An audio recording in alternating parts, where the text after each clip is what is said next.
چې د اختر په ورځونو په ورځ باندې یا د اختر په شپه باندې په کوم کور کې چې غم شوی وي نو ټول د خاندان خلک د هغو کره غم راځي. دا د هندوانو رسم دی، د سریلانکا انکم هندوان چې دي د هغوی رسم دی. په دې خبره باندې ځان پوه کړئ. غم چې کوم دی نو هغه به شپږ میاشتې 8 میاشتې مخکې شوی او ته به 8 میاشتې پس د اختر په ورځ باندې لاړ شي او هغه ته به غم را تازه کړي. دا په کوم کتاب کې راغلی وای دا د هغه اولنی غم دی، اولنی چې کوم دی نو اولنی اختر دی او هغه به خپي. نو چې ته لاړ شي چې ته لاړ نشي نو دومره به نه خبر چې ته لاړ شي اته به خبره راځي چې دې زما غم راځي لراغه زما غم لراغه غم را تازه شو ته مزه هغه ذهن بل طرف ته بس خبره ختم. اکثر ملګری په دې خپکیږم زما اولنی اختر او مال را نغه.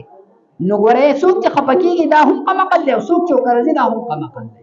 بالکل الذين بزان ساتي دا شی ناجایز دی، شرعاً ټیک نه دی. ها کوم یو زنانه د سیلا شریعت مونږ ته حدود خودلې دي. یو زنانه د سیلا چې داغه خاون مړ شو نو شریعت مونږ ته وایي چې دا به 4 میاشتې او 10 ورځې غم راضي کوي. 4 میاشتې او 10 ورځې با دا د خپل کور نه بهر ته نشي وتلی. ها دغه شانتي ډول سنگار نشي کولای، دغه شان د بل چا سره چې کوم دی نو هغه نکاح نشي کولای. ولې په دې باندې غم دی. ها یا وځي حمل وشو هغه عدت چې کوم دی هغه ختم شو.